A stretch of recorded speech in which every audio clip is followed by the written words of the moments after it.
Hi folks, it's Andy. I'm here with a big spot on my head because apparently I'm still a teenager. We're here for Kendo Rant. Let's get into these questions. I'll get right into them in a minute, but don't forget, first, shop at KendoStar.com. That's my website. It's fantastic Kendo equipment, designed and curated by myself, specifically for the international Kendo community. It's a really, really fantastic website for your Kendo needs. It pays for this channel to happen, but more than that, it's the best Kendo website in the whole entire galaxy and universe.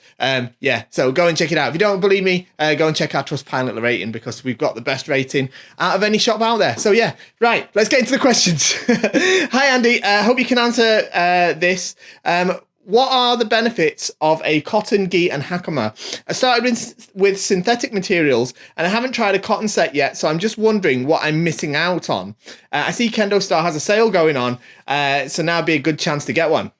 So, right. Basically, a cotton Hakama and Kendo gi, especially if you look at like the ones on our website, like the Gorkets Hakama and the Kyoi Kendo gi, a really great choice. Or the higher grade Kimboshi, it's a little bit heavier. Compared to a synthetic Kendo gi, is that they look much nicer. Essentially, they're dyed with genuine aizome. So they have that really beautiful traditional Kendo look. That samurai blue is the kind of traditional indigo dye idea. So yeah, they have a really nice look to them. As you use them, as they sort of fade a little bit, they get a really nice patina of that sort of faded blue as well. And it just looks really nice. Yeah, they're a little bit harder to care for. They're a little bit heavier, but especially if you're going to be participating in gradings or tournaments, it can be nicer to wear a cotton Kendo gi and Hakama. So if you've been doing Kendo for a little while, then yeah, it's definitely worth having at least one set. Generally, I use a synthetic set myself for like everyday practice. Just at the dojo, I use like a Gaia set or the new Samurai Blue, which isn't indigo dyed. It's named that way because it looks like it's indigo dyed. The new Samurai Blue Gaia uniform for my everyday practice, just because it's so easy to care for. It looks pretty good as well. But when I'm going to like a grading or if I'm going to a shiai or a special event, I'll crack out my my cotton uniform. And I actually like using the Kyoi and Gorkets Hakama. So yeah, if you've sort of been doing Kendo for a while, it's definitely a great thing to pick up. Next one, oiling shinai, does it really make a difference? Yes, it makes a difference. Basically, shinai are shipped over to wherever you are in the world, wherever you get them from, whether you get them from KendoStar or not. I'm sure you're getting them from KendoStar though. And during that journey, it's possible for the bamboo to dry out a little bit, and that makes them a little bit more brittle, a little bit more prone to breakage. So it definitely is worth oiling the shinai. It will make a difference. And if you do it sort of regularly, not like every week, but like every month or two, if you just give your shinai an oil, make sure it dries out before you start using it again. You'll definitely find that it lasts a little bit longer. What a lot of people tend to do as well, and certainly something I find is when you first receive your shinai delivered to you, it's best leaving them, if you can, for a little bit of time before you start using them, rather than trying to start using them right away. If you just take them apart, give them an oil, leave them to settle for a week or two, it'll just help them acclimatize as well to the climate in your country. And that will actually do quite a lot also to help them last longer. Having said that, it won't make them invincible. So, if you are finding you're breaking a lot of shinai, go into YouTube right now after you've watched this and type the Kendo show breaking shinai, and I've got a video where I did a little diagram and stuff about how you might be able to stop breaking shinai if you are breaking them a lot. Next one, I do Jodan sometimes, but my right foot is forward like in Jodan. When I strike hidari kata de men, I fumikomi with my right. It's because of the left knee injury I have. Is it still valid? So you're doing Jodan, like like this way. I'll just roll up my questions here.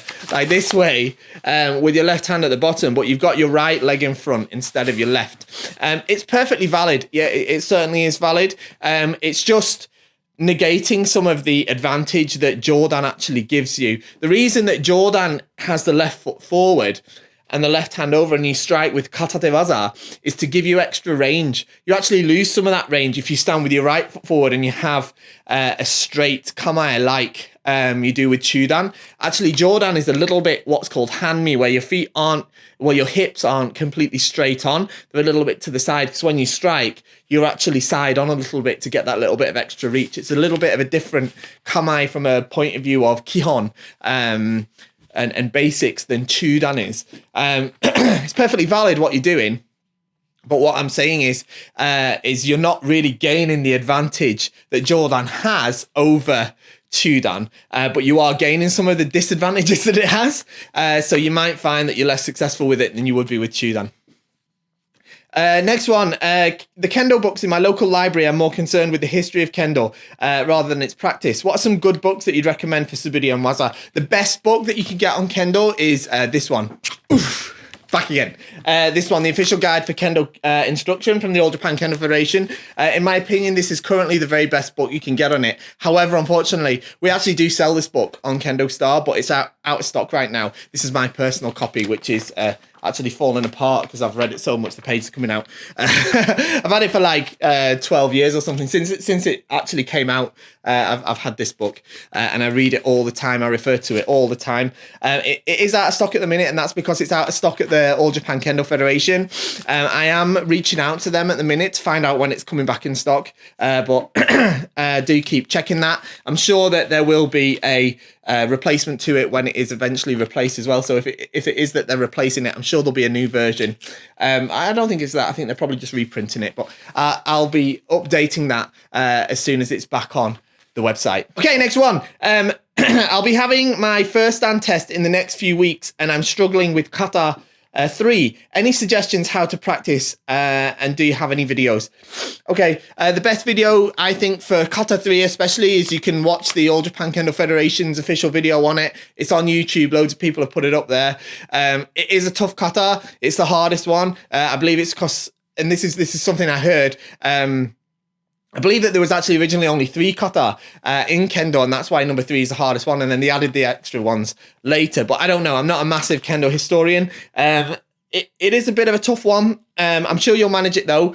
Get onto YouTube, search for the kata videos, and watch the All Japan Kendo Federation's official one. It'll take you through exactly how to do it. Do it exactly how they do it in the video, and you won't go wrong. Next one. I recently ran into a person in my building who did Kendo for a long time. Yes, I live in Japan. He could no longer practice due to some issues, and he saw me with my gear and my son. He came to me the next day with some gear in it. He gave it to me. He's 108 centimeters tall, but I'm 194. So the Hakama he gifted me were a bit short, to say the least. I took them and his other gifts, but how short is too short to wear the Hakama? He said that short was cool back in the day. What are your thoughts? Okay, the Hakama, and I'll defer back to this book. It actually says in here very clearly that in the length of the Hakama should be just long enough to cover the ankles. It says here on page 17, if you have the book, it says, teaching points number 4, the hem of the Hakama should just cover the ankles. The back hem of the Hakama should not be lower than the front, all right? So the hem of the Hakama should just cover your ankles. It shouldn't be traipsing on the floor so it gets all dirty and could trip up over it, but it should cover your ankles, all right? It shouldn't be higher than your ankles. You shouldn't be able to see your ankles when looking from the side, really. It was never cool to wear a short Hakama in Kendo.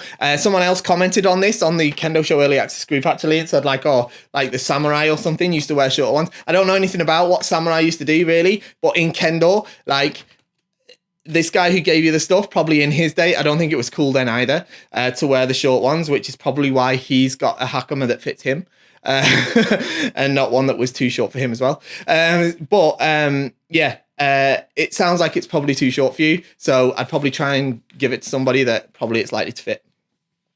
Next one. I was told calluses on the right hand were a sign of improper tenuchi, too much grip. You should have little to no calluses on this hand if your grip is relaxed and correct. What are your thoughts? I sort of disagree because I've got sort of some calluses on my right hand as well. They're not like the ones on my left hand though. I'm not sure the camera's going to pick that up with the lighting, but I do have some on here as well, and that's because when I'm holding the shinai in kamae, it's my right hand's reasonably relaxed, but when I perform tenuchi, tenuchi happens with both hands, squeezing with both hands here, particularly with these fingers and these fingers, and that's why I've got harder skin here or calluses here on this side, and even bigger ones on the left side here. So small ones to some extent aren't a major problem in my opinion on the right hand. It could be that I'm doing it wrong as well, but I don't think so. Most of the senseis I've heard talk about tenuchi have said that you should do it with both hands in that respect. Okay, right, next one.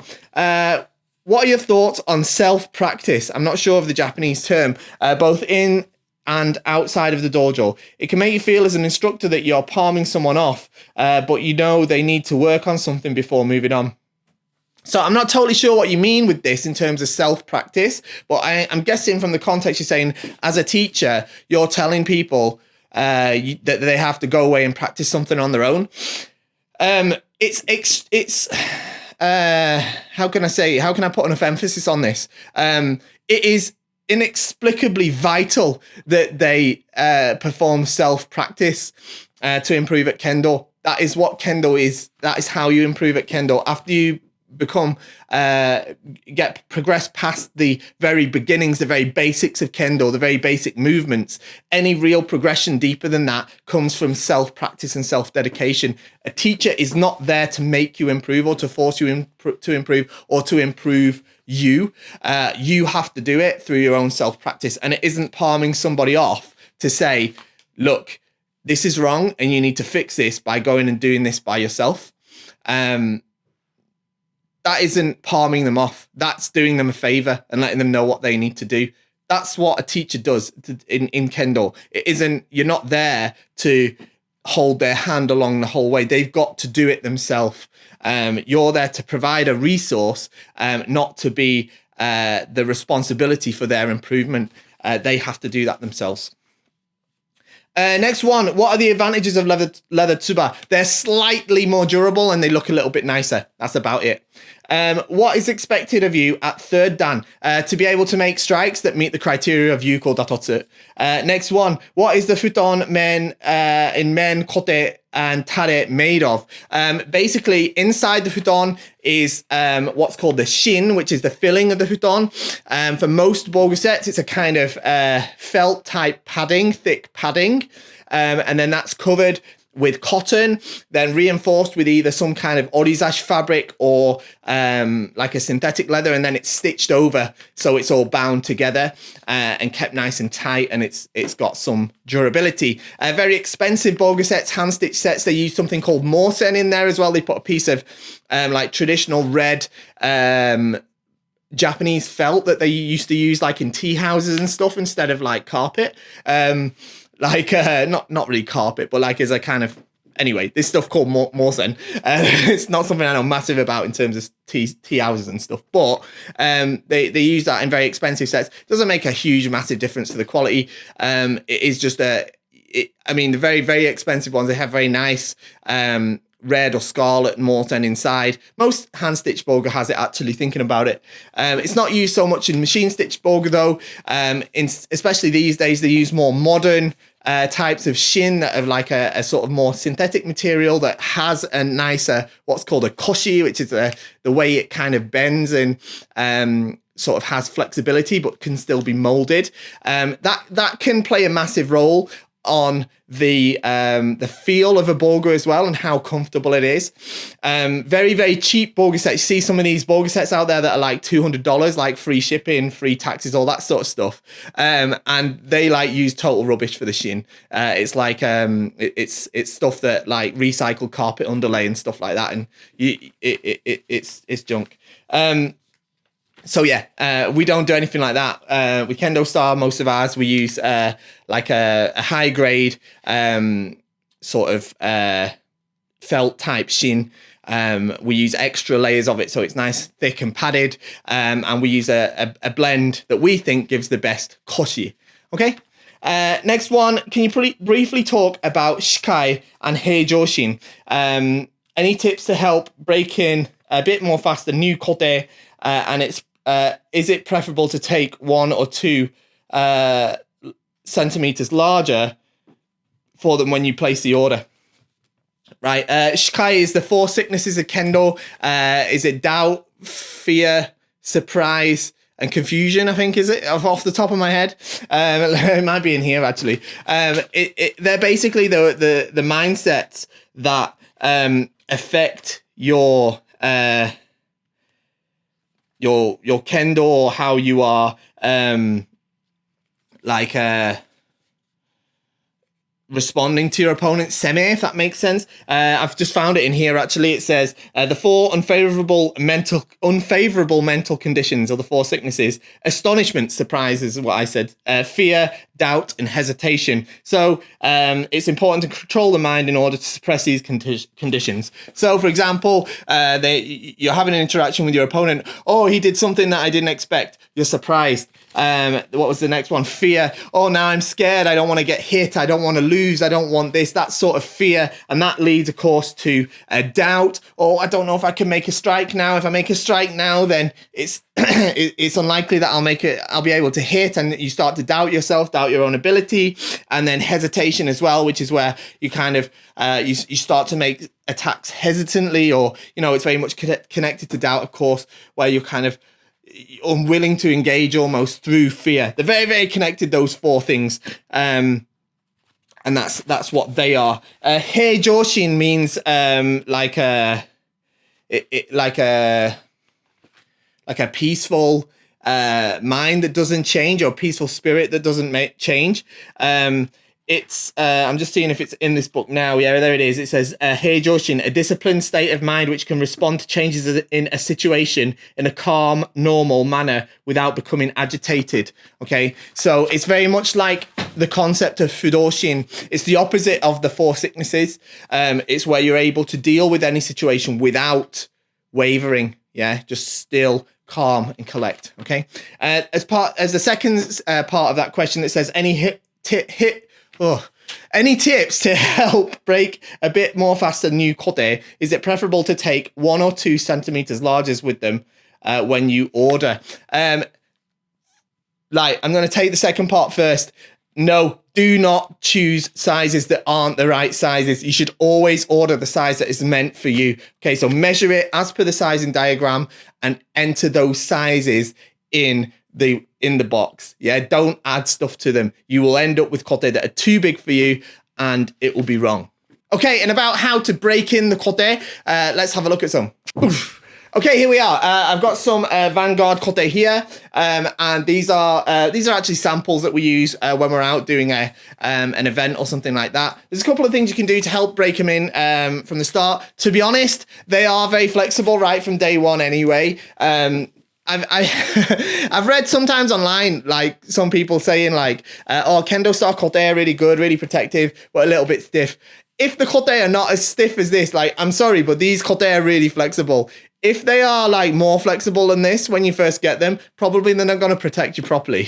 Okay. I can tell you now that the first pair of Chordae that I had, like when I put them on, it was like that to try and move it. Yeah.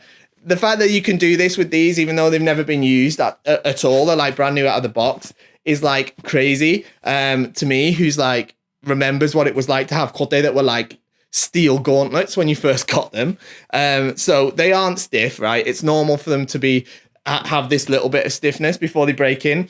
Now to break them in a little bit more, there's a couple things you can do. You can work on the wrist joint a bit here, like that, just when you start watching the TV or something.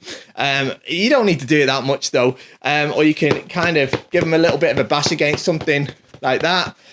Or you can even use 2 of them and just bash them together a bit like that. And that'll soften them up a bit. Other than that, get them on, get stuck into Keiko and do a load of kirikaishi, and by the end of it, they'll be just fine.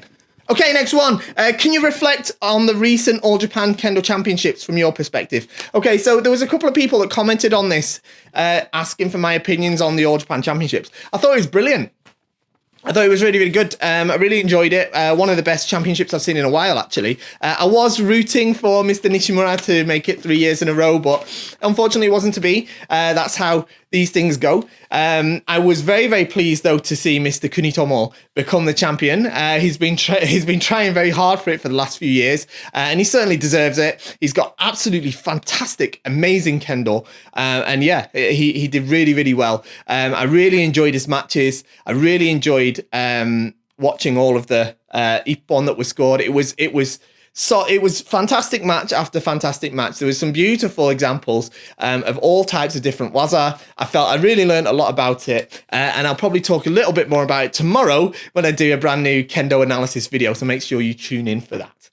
Right, next one. I love your show. Thank you very much. My question is, in defense, I have a hard time defending door. I think my height makes it the defense difficult. I'm 1.85 meters. Do you think this is related or not? No, I don't think it's related. If you're being hit on the door, it's because one of two things.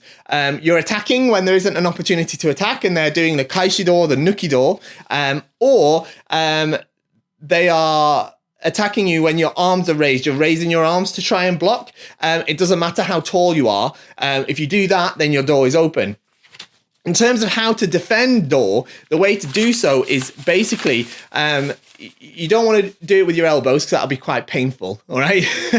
And the best way is from your kamae is to strike their shinai down from above this way in a kind of uchi otoshi this way, and then you can maybe do the hikiwaza or something like that if you get time, if you have the ashisabaki to back that up. All right. If not, then you can block this way, beat it down slightly that way. You can move to tsubazeriai quite easily from there. It's not related to your height, though. Definitely not. All right. If you're losing men nukido, men kaishido, then it's because the timing of your attack is making it so they are able to take advantage of that opportunity. Okay? Makes sense. Hope so. Move on. I was doing kendo. I loved it. It was hard, frustrating, and cool as. I stopped doing it just before moving on to wearing borgu because I can't turn when doing a strike and following through. Attack, move through, past the opponent, then turn to face them, showing zanshin, or my beginner's version of it. Is there something that can be done about it? Because I liked it, but with a painful right knee, I can't spend 3 days limping after every training session. That makes perfect sense.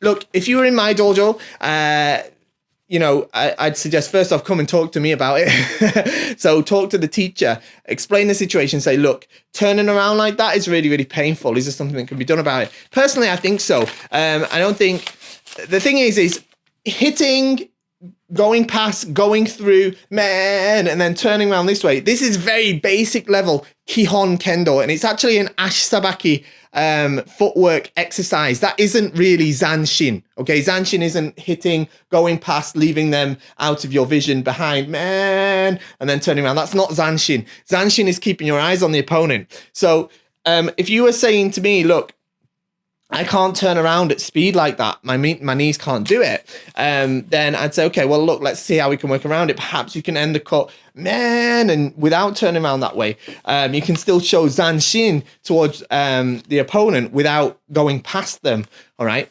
It might not be as dynamic or as kind of fast as some of the other people that are doing it, but it doesn't mean that you can't you can't practice kendo. There's plenty of senseis in Japan that have a similar problem, actually. So I think the best thing to do, talk to your teacher about it and see what they can come up with as how you can deal with that issue. Okay, last one on kiai. Why is it that during Kihon and other types of basic keiko that the targets are called out in a very distinctly as kihai, but during Jigeiko Shiai and even sometimes Kirikaishi, seems like they become less distinct but more usual generic shout? Okay. I think this is because I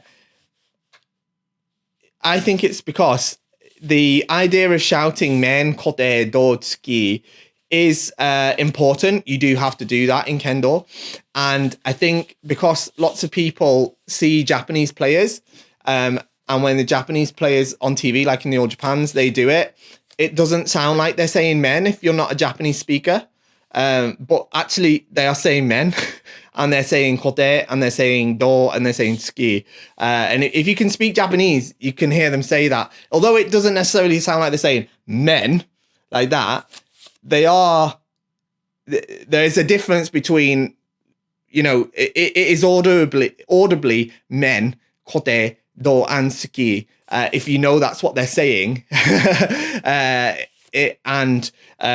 you understand the language. And I think that people that don't necessarily understand that have seen it and think, oh, well, then maybe you don't have to shout that. And then they just go, rah, like that. Whoa, whatever, which isn't what you're supposed to do. You do have to say men, kote, do, and tsuki.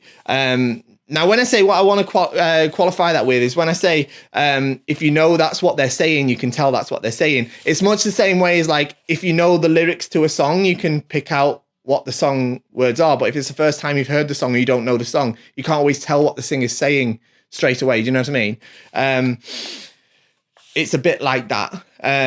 If we know that they're saying men, and, as somebody that can understand some Japanese, I can tell it sounds like men, and I can tell it sounds like kote, it sounds like do, it sounds like tsuki. Of course, everybody's is a little different. You've got to add into that it's not it's not a necessary like it is a vocalization, but it's not that the focus isn't put on the pronunciation of the word. It's emotive, and it has adrenaline in there, and it's got all that sort of dynamic sort of aspects to it as well. So of course it gets a little bit changed in the meantime, but for me, for the most part, it does sound like men, kote, do, and tsuki. So do that. Shout men, kote, do, and tsuki. Okay, that's it for today. I hope you enjoyed today's Kendo rant. Don't forget, like, share, subscribe, all that sort of thing. If you'd like to post a question for Kendo Rant, there's a link in the description down below for the Kendo Show Early Access group. That's a great place to post the questions because there's loads of Kendoka in there from all over the world that will not only, you won't only be able to post your questions in there and get them answered on here, but you'll get feedback from the community as a whole. So it's a really great place to post your questions. Thanks a lot for watching. I'll be doing an analysis video tomorrow, as I said before. Don't forget to shop at KendoStar, and I'll see you all next time. Bye-bye.